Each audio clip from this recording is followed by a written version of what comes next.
afternoon and thanks for joining us on the Midday News on CRTV today, June 6, 2018. Martinuel, good afternoon. Good afternoon, Tony. Vous avez les titres. In the headlines, the upper and lower houses of parliament meet in Yaoundé tomorrow for the start of the June session. Preparations at the Senate in this news card.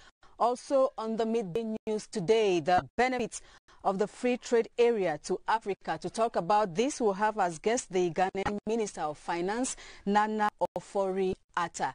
And the feature page today shall take us to Gara in the North region, where the Laka people have been promoting their culture. Stay with us for details on these and other events. First in the French language, Martinuel. Madame, Messieurs, bon après-midi. Nous sommes le mercredi 6 juin 2018. Bienvenue aux 12 heures. Le président de la République centrafricaine a effectué une escale technique ce mardi à Yaoundé. Faustin Archange Touadéra est en route pour Genève, en Suisse, où il prend part au sommet du monde du travail. Le président centrafricain a été accueilli à l'aéroport international de Yaoundé-Simalène par le Premier ministre chef du gouvernement, Philémon Yang. Voici quelques clichés de cette escale. Lucrèce Modundjemba. Environ 3 heures, c'est le temps qu'aura duré l'escale technique du président centrafricain à Yaoundé au Cameroun. Arrivé à l'aéroport international de Yaoundé-Simalène à 18h40 via un vol commercial, Faustin Archange Touadéra est chaleureusement accueilli par le Premier ministre Philémon Yang en présence des autorités administratives de la région du centre, en tête desquelles le gouverneur Nasri Paul Beya. Quelques marches plus loin, le chef d'État de ce pays limitrophe au Cameroun retrouve le dispositif d'accueil centrafricain conduit par l'ambassadeur de la RCA au Cameroun, Martial Betty Maras. Le temps d'une halte au salon VIP de l'aéroport international de Yaoundé-Simalène, puis l'hôte du Cameroun est conduit au Hilton Hotel où il passe environ 2 heures. 20h50, le Premier ministre Philémon Yang est de retour à l'hôtel Hilton et quelques minutes après, il en ressort en compagnie du président centrafricain. Le cortège s'ébranle, direction l'aéroport international de Yaoundé-Simalène. Le dispositif et le cérémonial de revoir à Faustin Archange Touadéra sont les mêmes qu'à l'arrivée. Sauf que cette fois, le président centrafricain prend congé de toutes les personnalités présentes et met le cap sur Genève, en Suisse, où il prend part au sommet du monde du travail, sommet qui se tient du 5 au 8 juin courant.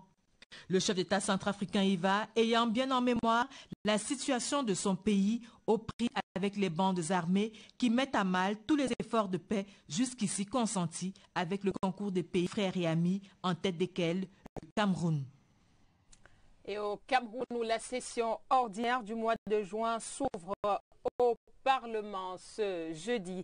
À l'Assemblée nationale et au Sénat, les préparatifs s'intensifient pour accueillir députés et sénateurs. Marquons un arrêt dans ce 12 heures au Palais des Congrès de Yaoundé qui se fait tout beau pour recevoir les sénateurs. Un mois de travaux. Richard Talatodem, reportage. Les sénateurs n'entreront pas par la façade principale du Palais des Congrès demain pour la session ordinaire de juin au Sénat. C'est pour cause des travaux. Mais les représentants des collectivités territoriales décentralisées seront bien là pour leurs travaux de cette session de juin. Ils entreront par le côté sud du Palais des Congrès pour retrouver une salle prête à les accueillir. Les ingénieurs de surface sont à l'œuvre pour la dernière touche. Tout est minutieusement fait, au détail près. Les 100 sénateurs auront tous leur gadget de traduction qui fonctionne à merveille. Tous attendent donc la rentrée des classes pour les sénateurs. Rentrée des classes pour les sénateurs au Sénat et rentrée des classes pour les députés à l'Assemblée nationale. C'est demain, jeudi. Le ministre délégué à la présidence de la République, chargé des marchés publics, est en visite de travail dans la région de l'extrême nord. À Maroua, Abba Sadou a visité les chantiers de construction des logements sociaux du centre hospitalier régional et du lycée technique de Maroua. Dans la suite du ministre des marchés publics, notre reporter Bakary Galdima, CRTV Extrême Nord. À plus de 15 mois du début des travaux de construction des logements sociaux à Maroua, le taux d'avancement aujourd'hui tourne autour de 45% et le délai contractuel est fixé au 30 août 2018.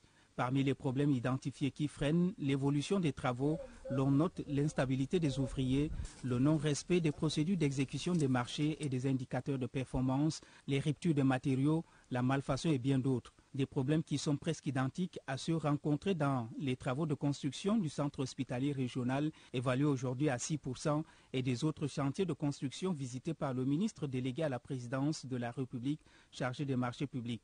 Abbas Sadou constate que toutes ces difficultés sont dues au non-respect du contrat. Les conséquences de retard sont des conséquences notamment financières qui sont contractuelles. Pour nous, ce n'est ni une tracasserie ni une complaisance. C'est simplement l'expression de l'exécution du contrat. Et pour nous, l'entreprise a ses droits qu'il faut protéger, il ne faut pas abuser. L'administration elle-même a également ses droits. Après la visite de chaque chantier, le ministre délégué à la présidence de la République chargé des marchés publics a tenu une réunion avec toutes les parties prenantes. Il ressort de ces échanges que les travaux ont pris du retard et qu'il faut tout mettre en œuvre pour que le chronogramme de livraison soit respecté. Abbas Sadou, qui mise sur la qualité des ouvrages, a cependant apprécié les travaux de construction de l'école normale supérieure de Maroua. Thanks for being with us on the Midday News on CRTV. The President of the Central African Republic last evening made a technical stopover in Yaoundé en route to Switzerland to attend the World Labour Summit. President Akan Touadera, who is heading a 9-man delegation to the summit, was welcomed at the Simalen International Airport by Prime Minister Philemon Yang on behalf of the head of state. Let's have the details with Sisaku Tamko. The aircraft transporting President Faustin Archange Touadera hit the tarmac at Yaoundé Simalen shortly before 7 p.m. On hand to welcome the Central African president was Prime Minister Philemon Yang on behalf of the head of state. Administrative authorities led by Governor Nasiri Paul Biya greeted the president, who is making a technical stopover for the second time this year after the last one on March 10.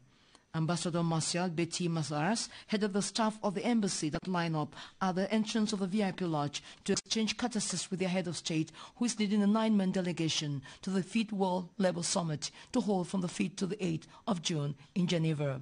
After a brief stay at the VIP lodge, the party drove to Yaoundé Hilton for 2 hours recess before returning back to Yaoundé Simalen. Before boarding, President Faustin Touadera had exchanges with the Prime Minister, most likely on bilateral relations, and to extend his appreciation to the head of state and the people for the constant warm welcome given him during his transit on Cameroon soil since he became president in March 2016. The aircraft transporting the Central African head of state took off for Geneva via Paris at 10 p.m. Senators and members of parliament meet in Yaoundé tomorrow for the start of the June ordinary session. The opening plenary sitting at the National Assembly is scheduled to begin at 11 a.m. while that at the Senate will begin at 4 p.m. Charles Anyangwe reports on preparations at the Senate. Because of construction works at the Yaoundé Conference Center, the main entrance into the building would not be put to use at the start of this June ordinary session of Parliament. Officials of the Yaoundé Conference Center have instead made arrangements for the back entrance to be used by senators.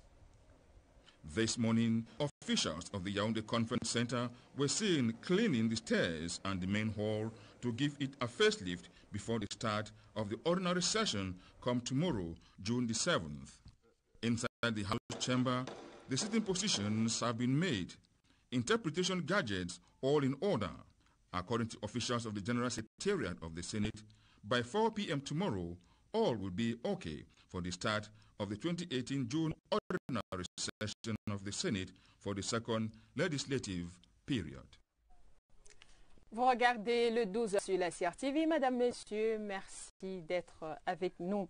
À inondation répétitive, réponse musclée du gouvernement. À Yaoundé, plus précisément, le ministre de l'Habitat et du Développement urbain était en visite sur les chantiers du PADI. Jean-Claude Mbouenchou a instruit à la communauté urbaine de Yaoundé et à tous les acteurs de trouver une solution, une résolution à l'épineuse question des inondations dans la cité capitale, et ce, dans les plus brefs délais. Catherine Toulou-Elanga, reportage. Sur le chantier du projet d'assainissement de Yaoundé, les ouvriers accélèrent les travaux. Il faut faire vite pendant cette période de crue. Le PADI entame sa vitesse de croisière. Derrière le Palais des Sports, le camp Yeyap, lac municipal ou encore échangeur van, pont autoroute Yaoundé-Simalène. Nous avons pratiquement 80% des travaux exécutés. C'est autant sur le lot de travaux qui concerne la construction du canal sur l'Infundi dans sa partie aval, que le deuxième lot qui concerne les travaux de construction des canaux de drainage. Jean-Claude Bouenchou, le ministre de l'Habitat et du Développement urbain, n'est visiblement pas impressionné par tous ces engins, mais il demande de trouver des solutions immédiates aux inondations qui sévissent dans la ville de Yaoundé. Des instructions fermes au cours de cette descente de ce mardi. Nous avons prescrit, n'est-ce pas, au maître d'ouvrage, qui est le délégué du gouvernement, de voir avec les deux entreprises qui travaillent dans le cadre du PADI 2, d'accélérer, n'est-ce pas, les travaux pour que les drains qui sont en train d'être construits soient sécurisés. 6700 personnes sont victimes d'inondations dans cette ville où la population est passée de 300 000 à 3 millions en 20 ans. Le ministre de l'Habitat et du Développement urbain demande d'associer les ONG aux acteurs de ce projet, sans oublier la sensibilisation des populations sur la sécurisation des drains. Cap à présent sur le ministère du Travail et de la Sécurité sociale. Là-bas, l'exploitation peu satisfaisante des projets inscrits dans le projet d'investissement impacte négativement la croissance économique, d'où cet atelier de 2 jours ouvert hier à Yaoundé à l'intention des personnels des services, programmes, actions et activités. Alvin Gisèle Zé nous en dit plus. De nombreuses lacunes continuent d'être observées dans le processus de maturation des projets. L'enjeu de cet atelier est d'éviter dans l'avenir les goulots d'étranglement, objet des contre-performances enregistrées dans la réalisation des projets d'investissement public. En fonction de la nature du projet, il y a un certain nombre d'éléments qui doivent être, n'est-ce pas, mis à la disposition pour que ces projets puissent être inscrits de manière optimale dans le budget. Les responsables des programmes d'action et d'activité du ministère du Travail et de la Sécurité sociale vont pendant ces assises examiner les démarches de maturation des projets. Que ce soit un projet d'investissement, que ce soit un projet de fonctionnement et un certain nombre d'éléments, notamment les thèmes de référence, le dossier d'appel d'offres et autres dévis techniques qu'il faut pouvoir, n'est-ce pas, conserver, remplir pour mettre à disposition afin de pouvoir disposer des éléments de maturité complets. S'arrimer aux normes de la maturation des projets est désormais une impérieuse nécessité. Ils sont assez nombreux qui ne maîtrisaient pas tout ce processus. Et l'espoir est qu'à la fin de ces travaux, ces responsables d'activités, d'actions et de programmes puissent maîtriser le processus d'élaboration, n'est-ce pas, des projets à inscrire dans le cadre du budget 2019 en cours de préparation. Une bonne préparation permet une meilleure programmation et une exécution facile sur le terrain. Les travaux préparatoires à la 15e session du comité de direction de la Commission internationale du bassin du Congo, Ubangi Sanga, qui réuniront les ministres des Transports des 6 États membres du SICOS le 8 juin prochain, se préparent. Les experts venus du Congo, de la République centrafricaine, de l'Angola, du Gabon et de la République démocratique du Congo sont en conclave depuis ce mardi. Ils penchent sur les questions comme la sécurité du bassin du Congo, la préservation de la qualité de l'eau et bien d'autres sujets. Les travaux étaient parrainés par le ministre des Transports du Cameroun, Jean-Ernest Massena Galé Bibéher. Cameroon is one of the 44 African countries that signed the Continental Free Trade Area. Ghana, however, became the first country to ratify it. Our guest on the Midday News today is the Ghanaian Minister of Finance, Nana Ofori-Atta, who talks about the benefits of the free trade area to Africa. He was interviewed by Charles Ibune. Your country became the first to start the ratification process. Why are you in a hurry? Well, we are in a hurry because, as you can realize, the continent has quite a bit of poverty, if you want to say it that way. And we should be doing much better than we are doing. In terms of trade between us, it's only about 12%. It should be much more than that. But I think for us in Ghana, there's a historical premise to this, which you alluded to. our founding president, who therefore led Ghana to become the first independent country in 1957, also was one of the founding members of the AU, with Nyerere, Kaunda, Kenyatta, Nasser, Tubman and co. So there's been a history of appreciating where Africa should be and how we should be in a hurry to ensure that we eliminate the type of poverty that we see on the continent. And so our president, Nana Akufo-Addo, was very clear after March 21st in Kigali to move us through cabinet and parliament to ensure that we would create the example as a demonstration effect for our colleague countries to join in a hurry. Just tell us how the ratification process happened in Ghana. Oh, it was very unanimous. It is one of those things that is the DNA of most Ghanaians as to the Black Star shining and the emancipation of the African people. So I don't think there was any question about that. That it went through cabinet very easily and went through parliament equally. So tell me, what kind of value addition will this continental free agreement add to the Ghanaian economy in particular? Well, there are two things. You know, that there's, in my high school, our school hymn had one of those verses which says, subjugate yourself so that you may rule. So in our mind, if we see that anything is going to inure to the benefit of the continent, we are prepared to do whatever sacrifices we need as Ghanaians to make it happen. But clearly for us, we can see an expansion of trade, even in the regional bloc of ECOWAS. We can see the facilitation of the informal market in a way that is not injurious. Because right now, you have most of our women folk and children doing cross-border trade, and they go through a lot of hassles. And this would hopefully eliminate that and ensure that our people are protected in what they do. But more significantly, you begin to create regional value chains, which would really increase industrialization and therefore get more decent jobs for our youth. You just alluded to the private sector, and yourself, you are coming from there with so many women involved. Is the Ghanaian economy, the state of the Ghanaian economy, ready to absorb the shocks which will come in with the free of the fiscal space? I'm not sure that there will be any shocks. If there are shocks, it will be positive shocks. I mean, we expect that our trade would increase from about $2.3 billion to maybe $5 billion in that regard. And as you know, our president has been talking about a Ghana Beyond Aid, which really, in a sense, is saying, how do you create a confident and prosperous society, what we call a wise society, a society that is wealthy, that is inclusive, that is sustainable, and that is empowered. So for us, broadening our capacity to trade over the whole continent, will support that. And I think that moves towards an Africa Beyond Aid, taking care of our own resources and moving from extractive industries into value addition and being able to eliminate these borders that we have. The African economy is about the size of India. However, we have 107 borders to contend with, and they don't have any.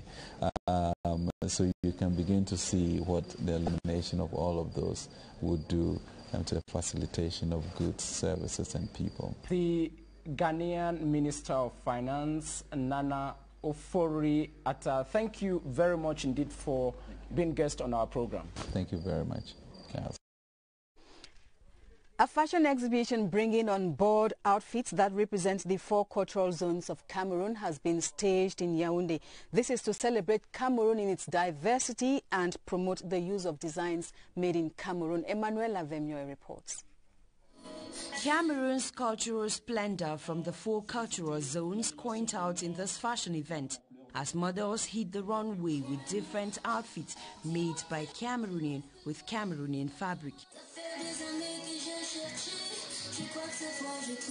First, the passage with cultural outfits, then second, party or evening gowns in what is called chic and glamour. Works of Haman Design, a Cameroonian fashion designer who through this event wants to celebrate Cameroon in its diversity. Promote the multiculturalism, consume made in Cameroon, and promote the African culture, Cameroonian culture, and fashion design in Cameroon. He has won the hot spot of the Artist of the Month at the French Cultural Institute, where his designs will be displayed for 2 months. In an atmosphere full of laughter, the guests, who are lovers and promoters of culture, were entertained with the main message being to promote the use of designs made in Cameroon. Still in culture and entertainment, 70 films have been selected for the 22nd edition of the Écran Noir Festival. Ashley Yu reports on the criteria for selection.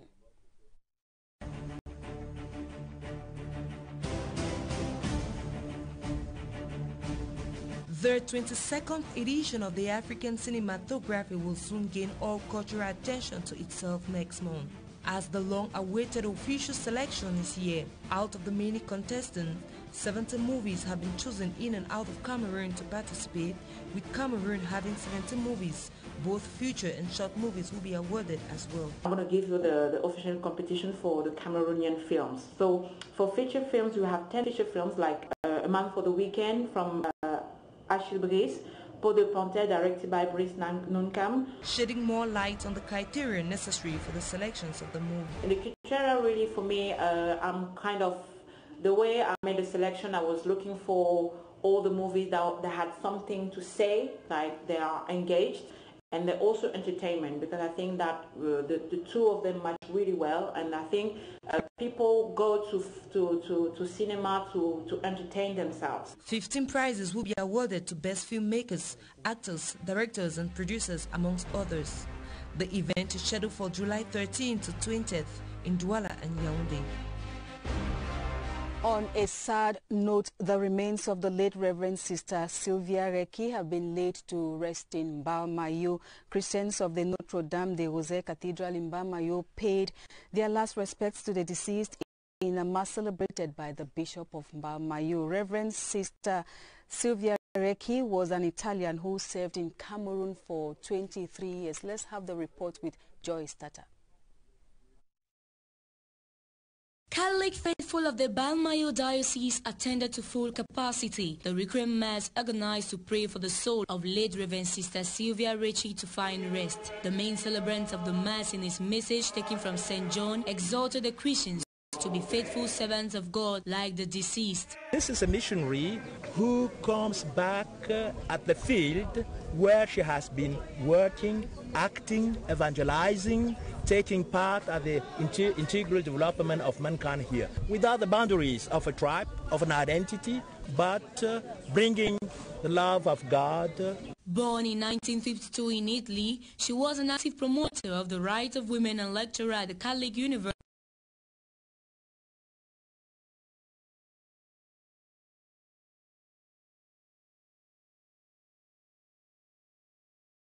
I am very grateful for her. Redemptor hominis means Christ the Savior is a redeemer of mankind, sustaining ladies, sustaining the catechists, sustaining kids, the youth, in order to bring about to set the gospel. The convoy later harmoniously laid the cups to rest at the Communauté Redemptor Hominis premises, a land which Sister Sylvia Reki carried out her mission work on meticulously. She leaves behind her 95-year-old dad. Puisse son âme reposer en parfaite paix. Reparlons de la journée mondiale de l'environnement qui s'est célébrée ce 5 juin sous le thème « Combattre la pollution plastique ». À Boya, dans la région du sud-ouest, les activités étaient concentrées autour de la sensibilisation sur l'usage des plastiques biodégradables et sur la révalorisation des objets en plastique. Elisabeth Nathalie, son certi sud-ouest à Boya, nous en dit plus. Dans le sud-ouest, la journée dédiée à l'environnement a été marquée par la sensibilisation de la population sur le recyclage des matières plastiques. Ces populations qui ont très vite compris le message. Nous apprenons aux gens d'utiliser les plastiques tels que ceci. Ce qu'on a utilisé, on a la colle forte, on a un tissu à friture, et puis on peut se faire des joyaux avec, que ce soit les boucles d'oreilles, que ce soit des chaînes, que ce soit n'importe quoi. Il y a beaucoup d'autres choses. Parce qu'une base, par exemple, qui est faite à base de plastique. Et pour mieux gérer la collecte et le recyclage de ces matières, des compagnies ont vu le jour. Nous collectons et recyclons les types de plastique et ensuite nous les broyons. Les produits finis que nous avons, ce sont les flakes ou les paillettes de bouteilles et nous avons l'intention de produire avec ça des straps, des poupées, pour fabriquer des jouets en plastique, pour fabriquer des vêtements, des chasubles tels que j'ai, des tapis.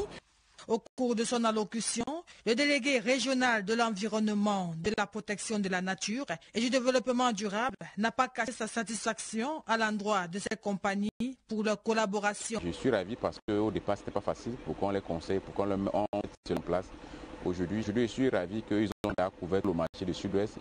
Certaines sont même d'ailleurs au niveau de Douala et Yaoundé. Et je suis sûr que d'ici 5-10 ans, on n'aura plus de bouteilles plastiques qu'on trouverait dans la nature parce que c'est de la matière première. Le slogan retenu pour l'année 2018 est « Plastique, si tu ne peux le réutiliser, refuse-le ». Rendez-vous a donc été pris pour l'année 2019. Et le message est bien passé, Elisabeth Nathalie Song. Le peuple Laka, qui est au Cameroun, tenait récemment son assemblée générale à Garoua. Au cours de cette rencontre culturelle présidée par le gouverneur de la région du Nord, Jean Abaté Edi, les Laka se sont engagés à promouvoir davantage leur culture. Cette escale culturelle constitue la page magazine 12h, une signature de Jean Foumangué, CRTV Nord à Garoua. C'est avec en toile de fond le triptyque paix, unité nationale et le vivre ensemble que l'Assemblée générale 2018 de l'Association culturelle Laka vient de prendre fin. Un grand rendez-vous culturel de ce peuple qui revendique des valeurs de dynamisme et de l'humilité. La seule chose qui est importante, c'est la culture qui fait la valeur d'un peuple. Et c'est pour cela que nous avons voulu que cette Assemblée générale, comme le thème l'a indiqué, lèvons-nous et bâtissons. Nous avons voulu que les fils Laka se réunissent autour de cette culture, autour de cette valeur culturelle, non seulement la langue et les danses, mais faire le patrimoine de toute la culture Laka. En présidant les travaux tenus dans la salle des fêtes de la communauté urbaine de Garoua, le gouverneur de la région du Nord a exhorté les différentes couches sociales de ce peuple d'agir pour conserver l'identité Laka. C'est que les valeurs culturelles méritent d'être célébrées. Et au cours de ce conclave, notre souhait est que, non pas que ce soit une identité, un repli identitaire, mais davantage pour promouvoir la culture de ce peuple. Parce qu'une culture se transmet de génération en génération. Elle ne doit pas se perdre. L'Assemblée culturelle de l'Askoula 2018 tourne sa page sur un défi qui engage ce peuple à se surpasser. Cette Assemblée générale était l'ultime étape d'une semaine très riche en activités socio-culturelles. En sport, et on parle football féminin, les Lions indomptables du Cameroun affrontent cet après-midi à Brazzaville l'équipe du Congo. La rencontre compte pour la phase allée du second tour éliminatoire de la Coupe d'Afrique des Nations de football féminine qui se tiendra au Ghana en novembre de cette année. Georges Marcel Messila. Pour les joueuses camerounaises, la participation à la prochaine Coupe d'Afrique des Nations en novembre prochain au Ghana passe par une bonne performance ce mercredi face aux Congolaises. Une victoire dans le premier acte de la double confrontation avec les Diables Rouges et les Lions indomptables prendrait une belle option pour la qualification. Au sein de la sélection nationale, l'enjeu n'a échappé à personne et tout a été mis en œuvre pour que ça passe. Un stage bloqué ponctué par une rencontre amicale a permis à l'équipe et à son entraîneur de préparer activement les 2 matchs contre le Congo. Il y a des compartiments, il y a les tandems qu'on essaye de voir aussi, il y a beaucoup de facteurs qui sont là. Est-ce que les gens, il y a certaines filles qui peuvent beaucoup plus jouer avec le public, et il faut qu'on voie ça aujourd'hui une fois de plus, il faut essayer de corriger. Et c'est vraiment un match pour moi extrêmement important. Face au Congo, le sélectionneur, malgré la confiance engagée par la préparation, reste tout de même méfiant. Le football, c'est réalité, mais je ne suis même pas un peu inquiet. Je pense que pour le moment, on est tranquille. On attend que les Diables Rouges nous proposent autre chose, mais sinon, pour le moment, on est tranquille. Considérée comme l'une des figures du football féminin en Afrique, l'équipe nationale du Cameroun se présente ce mercredi à Brazzaville avec une forte ossature composée de professionnels déterminés à gagner. Congo-Brazzaville, c'est un match important, c'est un match à ne pas négliger. Nous ne connaissons pas l'adversaire, nous nous méfions de l'adversaire, nous respectons l'adversaire, mais ça n'empêche pas que les Lions iront frapper fort du côté du Congo. Malgré l'absence de sa star Ngana Mwit, l'équipe vice-championne d'Afrique il y a 2 ans à Yaoundé pardon avec les faveurs des pronostics dans cette double confrontation face au Congo, et une victoire dès cet après-midi à Brazzaville pourrait lui ouvrir la voie d'une qualification pour la CAN 2018 en novembre prochain. The Indomitable Lionesses of Cameroon today take on the Red Sea Devils of Congo-Brazzaville at 3:30 p.m. Both teams have crossed swords 3 times, and Cameroon has always emerged victorious. As Clarisse reports, the Lionesses have all their chances of winning this qualifying game. On June 6th, the Indomitable Lionesses of Cameroon take on the Red Sea Devils of Congo-Brazzaville. Both teams are certain they will grab the qualification ticket to Ghana 2018. Their chances of achieving this are already at the center of many debates based on past experiences. The Red Sea Devils of Congo, at their best, were ranked 79th by FIFA. Their first outing at the Africa Women's Cup of Nations was in 1991, but the team withdrew before the tournament began. In 2004, they lost to Cameroon in qualification. History records their best performance was in 2008 when they got to the group stage. They finished with 3 points after a win against Mali and defeats to Equatorial Guinea and Cameroon. The Red Sea Devils have also never been to a World Cup or Olympics. On the other side of the pitch, the Indomitable Lionesses of Cameroon. Currently 48th on FIFA rankings, the team has bagged silver medals at the Africa Women's Cup of Nations 4 times, in 1991, 2004, 2014 and 2016. Currently vice-African champions, the team has been to the World Cup and Olympic Games before. For this qualification match, the team can count on players like Marlise Ngondumbuk, Nchut Ajara, Christine Mani and Budi Ongene, among others. The teams have crossed swords 2 times before, and Cameroon has always emerged victorious. The figures are known, and Cameroon definitely has all chances of getting a qualification ticket to Ghana 2018. Et on va dire allez les Lions aux filles. Madame, monsieur, voilà qui vient mettre un terme aux 12 heures de ce mercredi. Merci d'avoir regardé. C'était un plaisir de vous savoir toujours aussi nombreux accrochés au programme des antennes CRTV. À demain, 12 heures, madame, monsieur. À demain. See you tomorrow. Thanks for watching.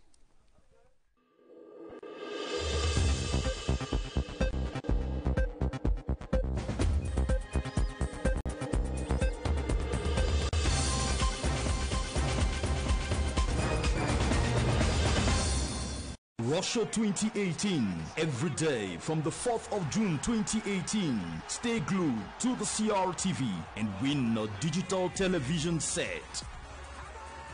Winning is easy. Keenly follow our special program from 8 p.m. and send your answers to the questions of the day by SMS. CRTV, the heart of the nation.